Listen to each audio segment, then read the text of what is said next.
1400 కోట్ల వారణాసి మూవీకి man of masses NTR చేస్తున్న డ్రాగన్తో హెడ్ఏక్ పెరిగేలా ఉంది. రెబల్ స్టార్ స్పిరిట్ కూడా వారణాసికి వాయించేలా ఛాలెంజ్ విసురుతోంది. ఆల్రెడీ దురంధర్ కేవలం 260 కోట్ల ఖర్చుతో వచ్చి 1000 కోట్లు ఒకసారి, 2000 కోట్లు రెండోసారి అంటోంది. దీనికి తోడు దంగల్ ఫేమ్ నితీష్ తివారీ ఆల్రెడీ ఏడాది రామాయణంతో పాన్ వరల్డ్ ట్రెండ్ సెట్ చేయబోతున్నాడు. ఇవన్నీ వారణాసికి వాయించే వార్తలే. వారణాసి రిలీజ్కి ముందు రామాయణం రికార్డులు ఒక వార్నింగ్లా మారే ఛాన్స్ ఉంటే డ్రాగన్ మూవీ కూడా వారణాసికి అలాంటి వార్నింగ్ ఇచ్చేలా ఉంది. ఈ విషయంలో రెబల్ స్టార్ ప్రభాస్తో కలిసి సందీప్ రెడ్డి కూడా వారణాసికి దాని విడుదల తర్వాత ఛాలెంజ్ విసిరబోతున్నారు. ఎలా చూసినా వారణాసి ఎంత గొప్ప కళాఖండంగా వస్తున్నా ఈ సినిమాకు మాత్రం ముందు నుయ్యి వెనుక గుయ్యిలా పరిస్థితులు తయారయ్యాయా? నిజంగా ఈసారి రాజమౌళికి ఏది అంత ఈజీగా ఉండేలా లేదా? Take a look.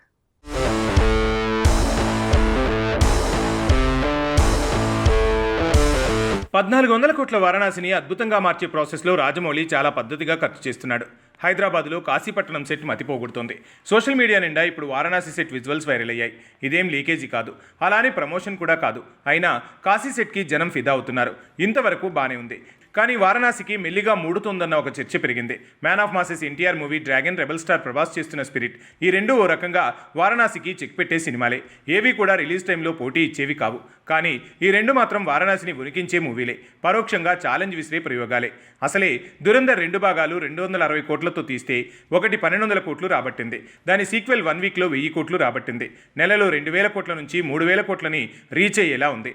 ఆ లెక్కన 1400 కోట్ల పెట్టుబడితో వచ్చే వారణాసి ఎన్ని వేల కోట్లు కొల్లగొట్టాలి? అది కూడా పాన్ వరల్డ్ మార్కెట్లో. అంటే కనీసం 5000 కోట్లు, లేదంటే అంతకు మించకపోతే వారణాసి వరల్డ్ సినిమా అనలేం. ఇలాంటి ఛాలెంజెస్ వారణాసికి మరిన్ని ఎదురయ్యేలా ఉన్నాయి. ఆల్రెడీ 2000 కోట్ల రికార్డు క్రియేట్ చేసిన దంగల్, దాని డైరెక్టర్ రామాయణం తీస్తున్నాడు. ఈ ఏడాది రామాయణం మొదటి భాగం రాబోతోంది. అది కూడా వరల్డ్ వైడ్గా రిలీజ్ అవుతుంది. 2000 కోట్ల బడ్జెట్తో వస్తుంది. రణబీర్ కపూర్, యాష్, సాయి పల్లవి కాంబినేషన్లో వస్తుంది. సో ఇది ఏడాది ఏదైనా వండర్స్ చేస్తే దాని ప్రెజర్ వారణాసి మీద ఉంటుంది. దంగల్ దర్శకుడి కొత్త రికార్డ్ని రాజమౌళి టీం ఎలా రీచ్ అవుతుందనే పోలికలు ఖచ్చితంగా వస్తాయి. ఇక సంక్రాంతికి డ్రాగన్ వస్తే అది వసూళ్ల వండర్స్ చేస్తే దాని ప్రెజర్ కూడా 2027 ఏప్రిల్లో రిలీజ్ అయ్యే వారణాసి మీద ఉంటుంది. రిజల్ట్ ఏమాత్రం నెగిటివ్ కాదు. కనీసం యావరేజ్గా వచ్చినా కష్టమే. ఎందుకంటే తర్వాత స్పిరిట్ రిలీజ్ అవుతుంది. సో వారణాసి రిలీజ్కు ముందు వచ్చే మూవీలు, వారణాసి తర్వాత వచ్చే సినిమాలు రెండు ఈ ప్రాజెక్టుకి ముందు నుయ్యి వెనక గుయ్యిలా మారుతున్నాయి. బాహుబలి, ట్రిపుల్ ఆర్లా రాజమౌళికి ఈసారి మాత్రం ఏదీ అంత ఈజీ కాదని తెలుస్తోంది.